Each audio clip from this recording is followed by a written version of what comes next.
Selamat datang di Sisi Gelap, tempat di mana kita menjelajahi cerita-cerita misteri dan kejadian supernatural yang mengguncang. Pada episode kali ini, kita akan memasuki sebuah kisah seram dari sudut pandang yang tak terduga. Bersiaplah untuk merasakan ketegangan dan adrenalin, karena kita akan menyelami misteri kamar mandi sekolah yang penuh dengan kejutan dan kengerian. Aku, Arya, akan memandu kalian melalui pengalaman yang membuatku meragukan segala yang aku yakini. Jangan lupa, tekan tombol subscribe dan lonceng notifikasi agar tidak ketinggalan cerita misteri lainnya di Sisi Gelap. Jika sudah, mari kita mulai ceritanya.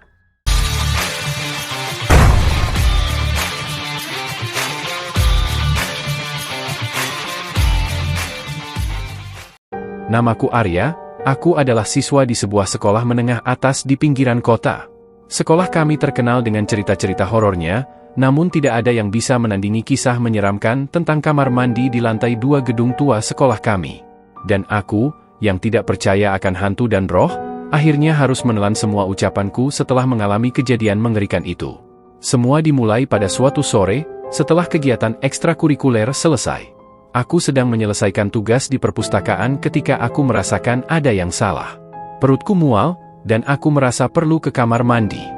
Karena kamar mandi dekat perpustakaan sedang diperbaiki, aku harus pergi ke kamar mandi di lantai 2 gedung tua, tempat yang selalu dihindari orang karena cerita-cerita seram yang mengelilinginya. Dengan sedikit ragu, aku menaiki tangga dan memasuki lorong yang sepi dan gelap. Lampu-lampu di sana berkedip-kedip, menambah suasana mencekam. Aku terus berjalan sampai tiba di depan kamar mandi itu. Pintu kayu tua berderit saat aku mendorongnya. Di dalam, bau lembab dan busuk langsung menyergap hidungku. Tapi, aku mencoba mengabaikannya. Setelah masuk ke salah satu bilik, tiba-tiba aku mendengar suara langkah kaki di luar. "Siapa di sana?" tanyaku, tapi tidak ada jawaban. Aku menyelesaikan urusanku dengan cepat, ingin segera keluar dari sana. Tapi ketika aku membuka pintu bilik, seluruh ruangan menjadi gelap gulita. Lampu di luar kamar mandi mati, dan hanya ada kegelapan pekat di sekitarku. Aku meraba-raba dinding, mencoba menemukan saklar lampu, tapi yang kutemukan hanyalah dinding dingin dan lembab. Saat itulah aku mendengar suara berbisik, bisikan itu datang dari salah satu bilik. "Arya." Suaranya terdengar serak dan menghantui, membuat bulu kuduku berdiri. Bagaimana bisa ada yang tahu namaku? Aku mengumpulkan keberanian untuk bertanya, "Siapa di sana?" Tapi yang kudengar hanyalah tawa lirih yang membuatku semakin takut. Aku mencoba membuka pintu kamar mandi, tapi pintunya tidak bergerak sama sekali, seolah-olah terkunci dari luar.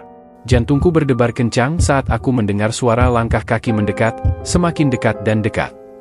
Ketika aku merasa suara itu sudah berada tepat di belakangku, tiba-tiba lampu menyala kembali. Aku menoleh dan melihat tidak ada siapapun di sana. Napasku tersengal-sengal, dan dengan cepat aku keluar dari kamar mandi itu. Saat aku berlari menuju tangga, aku merasa ada sesuatu yang mengikutiku, tapi aku terlalu takut untuk melihat ke belakang. Sesampainya di lantai bawah, aku bertemu dengan penjaga sekolah.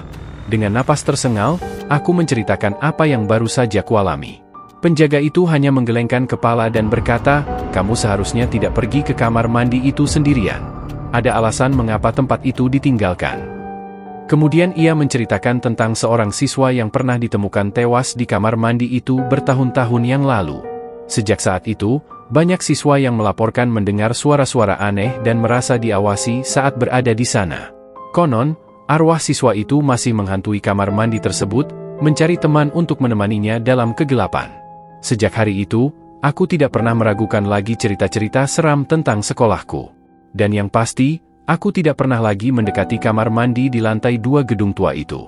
Sekarang, setiap kali aku mendengar suara langkah kaki di lorong sekolah, aku selalu teringat pengalaman mengerikan itu dan bertanya-tanya apakah arwah siswa itu masih mencari teman hingga hari ini.